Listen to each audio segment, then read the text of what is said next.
Okay, start करते हैं। आज मैं आपको एक मोस्ट इम्पोर्टेंट डेटा बताने वाला हूँ फर्स्ट टर्म से रिलेटेड, जो बहुत ही ज़्यादा ज़रूरी है। ठीक है, तो हम स्टार्ट करते हैं 1757 से। तो 1757 में बैटल ऑफ प्लासी का वॉर हुआ था, युद्ध हुआ था, और इस वॉर के बाद हमारे देश में अंग्रेज़ आना शुरू कर दिया था। और जब अंग्रेज़ हमारे देश के अंदर आए तो उन्होंने अपना एक रूल बनाया, जिस रूल का नाम था कॉलोनियल रूल। फिर 1850 के अंदर आपका रेलवेज इंट्रोड्यूस हुआ। 1853 के अंदर railways began its operation, and 1854 में आपका मॉडर्न पोस्टल सिस्टम आया था। ये आपको डेटा याद रखना है। 1869 में आपका स्विस कैनाल की ओपनिंग हुई थी बिटवीन इंडिया एंड ब्रिटेन।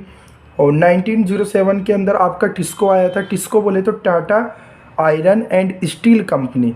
और 1920 में आपका MRTP एक्ट आया था। MRTP मतलब monopoly restrictive trade and practice act. और 1921 के अंदर आपका आया था year of great divide. Year of great divide का मतलब होता है कि एक ऐसा डिवाइड था, ये ऐसा एक ग्रेट डिवाइड था कि 1921 से पहले हमारी जो डेथ रेट थी वो बहुत ज़्यादा हाई थी, और 1921 के बाद हमारी जो डेथ रेट थी वो लो हो गई। तो ये हमारे लिए ईयर ऑफ ग्रेट डिवाइड माना जाता है।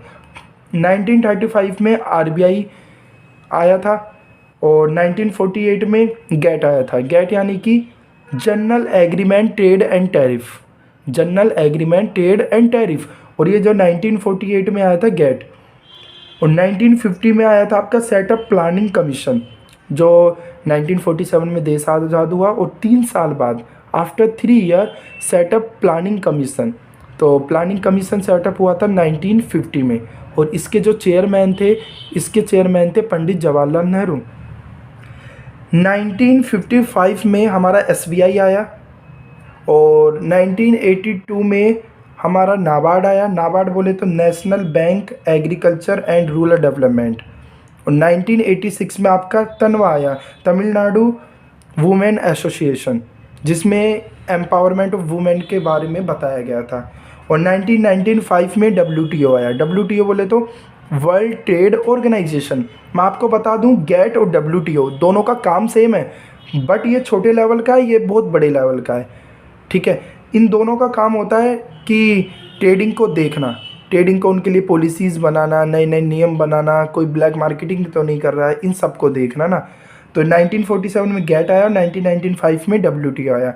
इसके अंदर 23 मेंबर्स थे। कितने थे? 23, यानी कि 23 इन्वॉल्व थी गेट के अंदर, और WTO के अंदर थी 164 कंट्रीज़। ठीक है, आगे चलते हैं। 1995 में नेशनल सोशल असिस्टेंस प्रोग्राम आया। ये एक ऐसा प्रोग्राम है जहाँ पे गवर्नमेंट इसके अंदर क्या करती है, लोगों की मदद करती है। जैसे कि आपको सब्सिडीज़ दे दिया, ओल्ड एज पेंशन दे दी, आपको स्कॉलरशिप दे दी। तो ये 1995 में आया था।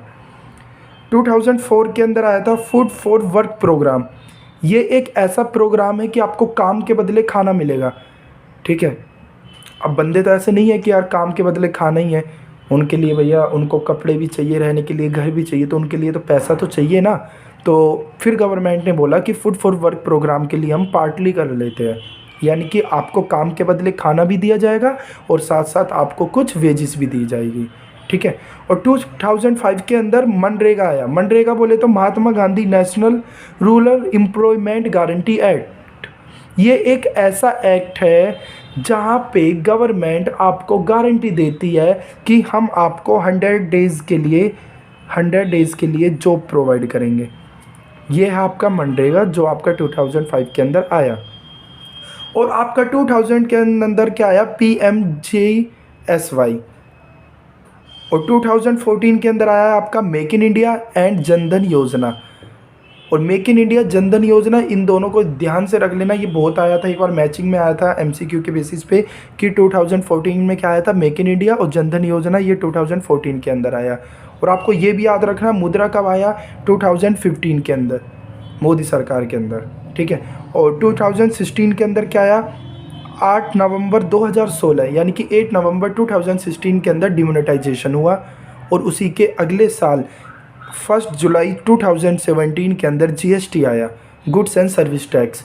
तो जितने भी गुड्स एंड सर्विस टैक्स एक इनडायरेक्ट टैक्स होता है, जो सेल्स टैक्स को रिमूव करके, वैट को रिमूव करके क्या आया? GST आया। ओके, अब आपको मैं इम्पोर्टेंट और बता देता हूँ। ये एक MCQ में आया था, इसलिए मैंने आपको ये बताया है, इंपॉर्टेंट है कि RBI announced the guidelines to issue licensing to new bank of the private sector on 1993। तो 1993 में RBI ने एक गाइडलाइन अनाउंस की, ठीक है, कि नए बैंकों के लिए जो प्राइवेट सेक्टर के नए बैंक होते हैं ना, उनको लाइसेंस इशू किया। और ये गाइडलाइन कब आई थी? 1993 में आई थी। ओके, अब आप यहाँ समझना, 1950 में सेटअप प्लानिंग कमीशन आया था, ठीक है, उसके चेयरमैन कौन हुए? अब देखो, प्लानिंग कमीशन के जो चेयरमैन होते हैं वो PM ऑफ कंट्री होते हैं, जहाँ यानी कि हमारे जो देश के प्रधानमंत्री होते हैं वही चेयरमैन होते हैं। उस टाइम पे चेयरमैन कौन थे? पंडित जवाहरलाल नेहरू जी। बट अगर मैं आज की बात करूं तो ये प्लानिंग कमीशन को रिप्लेस करके नीति आयोग आ चुका है। क्या आ चुका है? नीति आयोग। नीति आयोग आपका आया था 2015 के अंदर, और इस नीति आयोग के भी चेयरमैन कौन हुए? PM of country. क्योंकि बात तो दोनों का सेम है, बस नाम ही तो बदल दिया है कि प्लानिंग कमीशन को बदल के क्या आ चुका है? नीति आयोग। और ये 2015 के अंदर आया, तो इसके भी चेयरमैन कौन हुए? PM of country. और 2015 में कौन है chairman?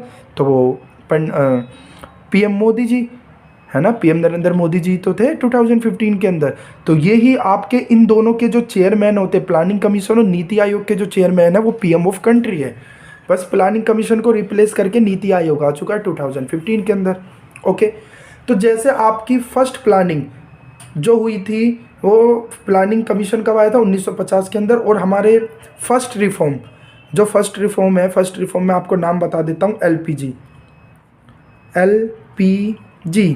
Liberalisation, privatisation and globalisation. ये आया था आपका 1991 के अंदर। तो आप इस डेटा का स्क्रीनशॉट ले सकते हो। ओके, तो हम आगे बात करते हैं। देखिए, कुछ इंपॉर्टेंट डेटा और है। तो आपने ग्रीन रेवोल्यूशन तो पढ़ा होगा, मैं आपको ये टॉपिक नहीं पढ़ा रहा, मैं आपको डेटा बता रहा हूँ कि किससे रिलेटेड क्वेश्चन आ सकते हैं। तो आपने ग्रीन रेवोल्यूशन पढ़ा होगा, ठीक है, कि फूड ग्रेन का प्रोडक्शन बढ़ जाता है due to HYV seeds, chemical fertiliser, उनसे ना। तो अगर मैं बात करूं कि फादर ऑफ ग्रीन रेवोल्यूशन कौन है, तो फादर ऑफ ग्रीन रेवोल्यूशन है MS स्वामीनाथन। कौन है father of green revolution? MS Swaminathan. और ग्रीन रेवोल्यूशन हमारा थर्ड 5 ईयर प्लान के अंदर आया था। कब आया था? Third 5 year plan. ये मोस्ट इंपॉर्टेंट है, ठीक है। आगे देखिए, MS Swaminathan research foundation located, यानी कि स्वामीनाथन रिसर्च फाउंडेशन कहाँ पे स्थिर है? चेन्नई में, ठीक है। तो ये फाउंडेशन कहाँ पर है? चेन्नई के अंदर। ये आपको याद रखना है कि कभी कभी एक्स्ट्रा डेटा भी दे देता है इसी से रिलेटेड। ओके, अगला जो पॉइंट है वो इतना समझने की बात नहीं है, बस आपको ये याद रखना है कि operation flood related to milk cooperatives. आपका आएगा क्वेश्चन आएगा कि ऑपरेशन फ्लड किससे रिलेट होता है, तो आप लिखोगे मिल्क कोऑपरेटिव्स। तो मिल्क कोऑपरेटिव्स पे आपको टिक लगाना है, ठीक है। अब कोई कोई है ना MCQ में लॉजिक भी लगाए जाते हैं। ऐसे मेरा एक स्टूडेंट है, उसने लॉजिक पता क्या लगाया, उसने ये पढ़ा कि ऑपरेशन फ्लड, फ्लड मतलब क्या होता है? फ्लड मतलब बाढ़, और बाढ़ तो हमेशा लिक्विड में आती है, राइट, लिक्विड में ही तो आती है। तो उसने सोचा, ऑप्शन में था मिल्क, ठीक है, और राइस, और एक था दाल यानी कि पल्सेस। तो उसने क्या सोचा कि अच्छा फ्लड मतलब बाढ़, और बाढ़ आती है लिक्विड में, तो लिक्विड क्या हुआ? दूध। तो उस पर मिल्क पे टिक लगा दिया उसने। तो ये लॉजिक भी अच्छा था उस भाई का, ठीक है। तो एक बात ध्यान रखो कि अगर आपको कोई क्वेश्चन नहीं आते तो आप उसमें थोड़ा बहुत लॉजिक लगा लिया करो, ठीक है। ओके, आगे बात करते हैं फर्स्ट 5 ईयर प्लान। देखो, फर्स्ट 5 ईयर प्लान आया था आपका 1 अप्रैल 1951 को, और ये कब तक चला? 31 मार्च 1956, ठीक है। तो 5 साल चला ये। और आपका जो फर्स्ट 5 ईयर प्लान था उसका जो मेन फोकस था वो था एग्रीकल्चर सेक्टर, कि हम एग्रीकल्चर सेक्टर को सुधारेंगे। तो जितना उन्होंने टारगेट बनाया था, तो टारगेट से ज़्यादा उन्होंने अचीव भी किया। और इस फर्स्ट 5 ईयर प्लान को क्या बोला जाता है, या कौन सा मॉडल बोला जाता है? Herod-Domar model. तो कौन से मॉडल का नाम क्या है? हैरोड-डोमर। ओके, तो सेकंड 5 ईयर प्लान स्टार्ट हुआ। सेकंड 5 ईयर प्लान स्टार्ट हुआ 1 अप्रैल 1956 से लेके 31 मार्च 1961। तो यहाँ पर भी सेकंड 5 ईयर प्लान आया, पर इस पे जो मेन फोकस था वो था इंडस्ट्रियल सेक्टर, ठीक है। और मैं आपको बता दूं, जैसे यहाँ पे मॉडल का नाम क्या है, हेरोडोमर, तो इंडस्ट्री सेक्टर में यहाँ पे मॉडल का नाम है महालनोबिस। क्या है, महालनोबिस। और चाहे फर्स्ट 5 ईयर प्लान हो, सेकंड हो, इन दोनों में जो हमारे लीडर थे ना, वो लीडर थे पंडित जवाहरलाल नेहरू। तो आपका ये यहाँ डेटा ख़त्म होता है। और एमसीक्यू से रिलेटेड मैं आपको कुछ इंपॉर्टेंट क्वेश्चंस बताऊंगा, क्वेश्चन पेपर सोल्व करवाऊंगा, ठीक है, और कोई ट्रिक भी बताऊंगा अगली वीडियो में। ओके, तो thank you so much. Video को लाइक करें एंड शेयर करें और सब्सक्राइब ज़रूर करें चैनल को।